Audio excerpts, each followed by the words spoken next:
कहानी की शुरुआत में हमें थॉमस हाबर को दिखाया जाता है, जो कि एक साइंटिस्ट है और उन्होंने साइंटिफिकली प्रूव किया है कि मरने के बाद एक दूसरी दुनिया है जो उतनी ही रियल है जितनी कि हमारी दुनिया, और वहां पर इंसान बहुत खुशहाल रहते हैं। और उनकी इस डिस्कवरी के बाद बहुत सारे ऐसे लोग जो इस दुनिया में परेशान थे, उन्होंने अपनी जिंदगी का खात्मा करना शुरू कर दिया ताकि वो दूसरी दुनिया में खुश रह सके। हालांकि थॉमस समझाने की कोशिश करते हैं कि दूसरी दुनिया कैसी है इस बारे में हमें कुछ नहीं पता, लेकिन उनकी इन बातों का किसी पर कोई असर नहीं होता और लोग अब भी अपनी जिंदगी का खात्मा कर रहे होते हैं। इसीलिए वो अब किसी को इंटरव्यू नहीं देते और अपने प्राइवेट मेंशन में रहने के लिए चले जाते हैं। वहीं हमें डॉक्टर थॉमस के बेटे विल को दिखाया जाता है, जो अपने पिता की तरह साइंटिस्ट है और उसने भी उनके साथ उनके प्रोजेक्ट में काम किया है। लेकिन जब उसे पता चला कि इस प्रोजेक्ट की वजह से बहुत सारे लोगों ने अपनी जिंदगी का खात्मा किया है, तो उसने इस प्रोजेक्ट को छोड़ दिया। साथ ही वो चाहता है कि उसके पिता इस प्रोजेक्ट पर अब काम ना करें, लेकिन उसके पिता उसकी बात नहीं सुनते।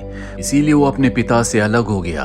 विल 2 साल से अपने पिता से नहीं मिला और आज 2 सालों के बाद वो बोट से अपने पिता से मिलने के लिए जा रहा होता है।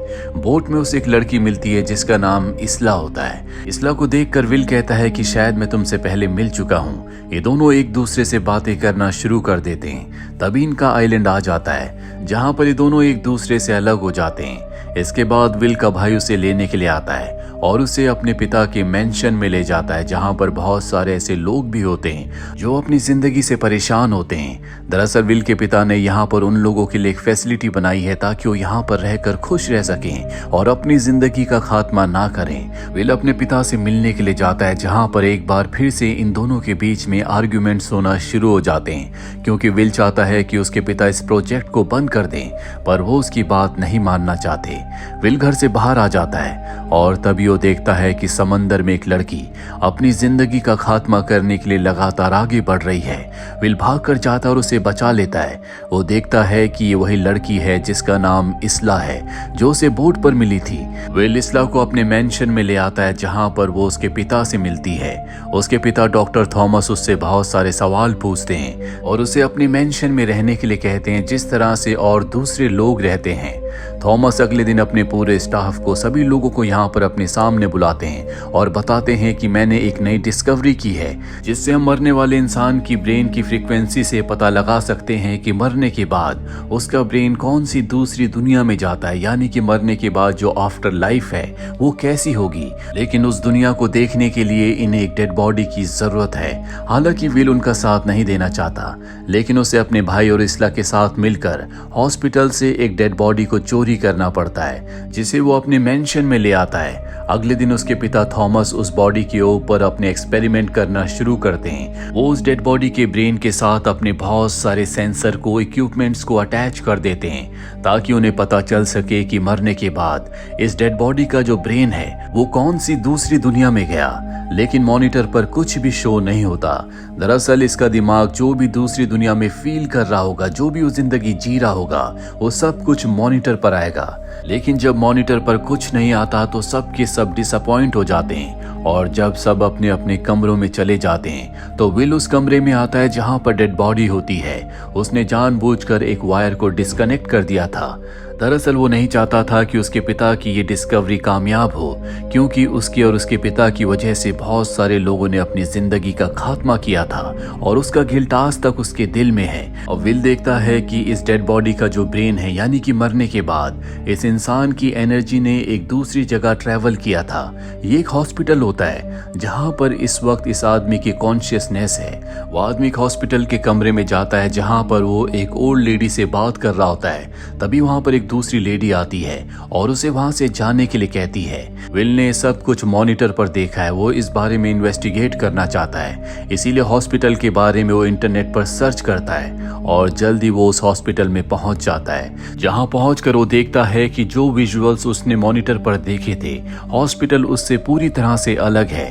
उसे पता चलता है कि कुछ साल पहले इस पूरे हॉस्पिटल को रेनोवेट किया गया था और जो विजुअल्स उसने मॉनिटर पर देखे थे वो हॉस्पिटल के पहले के विजुअल्स थे, यानी कि मरने के बाद जो उस डेड बॉडी की कॉन्शियसनेस थी वो पिछले टाइम में, यानी कि पास्ट के टाइम में गई थी। इसके बाद विल मेंशन में वापस आ जाता है वहीं उसके पिता थॉमस अपनी एक एम्प्लॉय को निकाल देते हैं क्योंकि उसने उनके एक्सपेरिमेंट के बारे में लोगों को बताया था, जो कि पूरी तरह से कामयाब नहीं हुआ।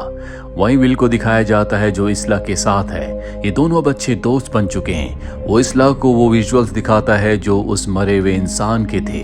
वो बताता है कि मैं इस हॉस्पिटल गया था, लेकिन अब वो पूरी तरह से बदल चुका है। इसका मतलब ये है कि मेरे पिता थॉमस ने जो डिवाइस बनाया है वो इंसान की फ्यूचर की या प्रेजेंट की याद को नहीं बल्कि पास्ट की याद को दिखाता है। इस बात को इन्वेस्टिगेट करने के लिए दोनों के दोनों हॉस्पिटल जाते हैं, जहां पर डेड बॉडी की फाइल देखने से इन्हें पता चलता है कि डेड बॉडी के पिता की मृत्यु इसी हॉस्पिटल में हुई थी। साथ ही इसला एक बात को नोटिस करती है कि डेड बॉडी के हाथ में जो टैटू था और मॉनिटर पर जो विजुअल्स आए थे उसमें जो वो डेड बॉडी वाला इंसान था उसके हाथ का टैटू पूरी तरह से अलग है। इन दोनों को लगता है कि मरने के बाद कोई दूसरी दुनिया नहीं होती और अब ये उस लेडी को ढूंढना शुरू कर देते हैं जिसे इन्होंने वीडियो में देखा था। इन्हें पता चलता है कि वो डेड बॉडी की सिस्टर थी। हॉस्पिटल के रिकॉर्ड से उसे उसकी सिस्टर का एड्रेस मिल जाता है। दोनों के दोनों उसके घर पर जाते हैं, जहां पर इन्हें पता चलता है कि डेड बॉडी का नाम फ्लिप है। वो बताती है कि सालों पहले फ्लिप मुझे और मेरे पिता को छोड़कर चला गया था, यहाँ तक कि वो उस वक्त भी वापस नहीं आया जब मेरे पिता हॉस्पिटल में अपनी जिंदगी की आखिरी सांसें ले रहे थे। फ्लिप की सिस्टर की बातें सुनकर विल को यकीन हो जाता है कि कोई ऐसी दुनिया है, यानी कि कोई ऑल्टरनेट रियलिटी, जहां पर मरने के बाद इंसान का दिमाग पहुंच जाता है और फ्लिप का दिमाग भी इस वक्त उसी रियलिटी में है। वहीं विल और इसला अब दोनों एक दूसरे के बहुत करीब आ जाते हैं। विल बताता है कि कुछ साल पहले मेरी मॉम ने अपनी एनिवर्सरी के दिन अपनी जान ले ली थी क्योंकि मेरे पिता यानी कि थॉमस कभी उसे वक्त नहीं दिया करते थे, जिस बात से मेरी मॉम हमेशा परेशान रहा करती थी। इसला बताती है कि मेरा एक 5 साल का बेटा था। एक दिन हम दोनों के दोनों बीच पर घूमने गए थे। मेरी आंख लग गई और उसी दौरान मेरा बेटा समंदर में डूबकर मारा गया। इस बात का गिल्ट आज तक उसके दिल में है और एक यही कारण होता है कि उसने अपनी जान लेने की कोशिश की थी। वहीं हमें डॉक्टर थॉमस को दिखाया जाता है जो अपने नए एक्सपेरिमेंट को, अपनी मशीन को अपने दिमाग से कनेक्ट करते हैं। हालांकि वो जिंदा हैं, लेकिन फिर भी मशीन को कनेक्ट करने के बाद वो अपनी उस याद में पहुंच जाते हैं जब इनकी एनिवर्सरी थी, जिस दिन उनकी पत्नी ने यानी कि विल की मॉम ने अपनी जान ली थी। दरअसल उनके दिल में भी गिल्ट होता है और अब जब वो मशीन के थ्रू उस वक्त में जाते हैं तो वो अपनी पत्नी को पूरा टाइम देते हैं, उससे बहुत अच्छे से बात करते हैं, जिस वजह से उनकी पत्नी बच जाती है। वो अगले कई दिन अपनी पत्नी के साथ बहुत अच्छे से बिताते हैं। कुछ देर के बाद वो होश में आ जाते हैं, जिसके बाद वो अपने बेटे विल और उसके भाई को बताते हैं कि इस मशीन के जरिए मुझे ये पता चला है कि मरने के बाद इंसान एक ऐसी दुनिया में चला जाता है जहां पर वो अपनी गलतियों को सुधार सकता है, यानी कि जो भी गलतियां उससे हुई थी, जो भी उसके दिल में गिल्ट होते हैं, उन सब को ठीक कर सकता है। यानी कि डॉक्टर थॉमस को इस मशीन के जरिए पता चला है कि मरने के बाद इंसान की कॉन्शियसनेस एक ऐसी दुनिया में जाती है जो उसकी उस दुनिया की एकदम हूबहू कॉपी होती है, जिस दुनिया को पहले वो जी चुका है, लेकिन उस दुनिया में उसे अपनी गलतियां सुधारने का मौका मिलता है। अपने पिता थॉमस की पूरी थ्योरी सुनने के बाद विल को सब कुछ समझ में आ जाता है कि डेड बॉडी फ्लिप की जो कॉन्शियसनेस थी वो हॉस्पिटल क्यों गई। दरअसल उसके दिल में गिल्ट था कि उसने अपने पिता और अपनी सिस्टर को कभी टाइम नहीं दिया, इसीलिए मरने के बाद उसकी जो कॉन्शियसनेस थी वो पास्ट में गई, उस वक्त में गई जब उसके पिता हॉस्पिटल में थे, ताकि वो अपने गिल्ट को दूर कर सके। विल ये सच्चाई जानकर और भी घबरा जाता है, क्योंकि अगर इंसानों को ये बात पता चल गई कि मरने के बाद वो अपनी गलतियों को सुधार सकते हैं, उनके दिल में जो गिल्ट है उन गिल्ट को दूर कर सकते हैं, तो लोग ज्यादा से ज्यादा अपनी जिंदगी का खात्मा करना शुरू कर देंगे, ताकि वो दूसरी दुनिया में यानी कि एक ऑल्टरनेट रियलिटी में जाकर अपनी गलतियों को ठीक कर सके। डॉक्टर थॉमस, विल और विल का भाई ये तय करते हैं कि वो इस मशीन को डिस्ट्रॉय कर देंगे और इस एक्सपेरिमेंट के बारे में कभी किसी को कुछ नहीं बताएंगे।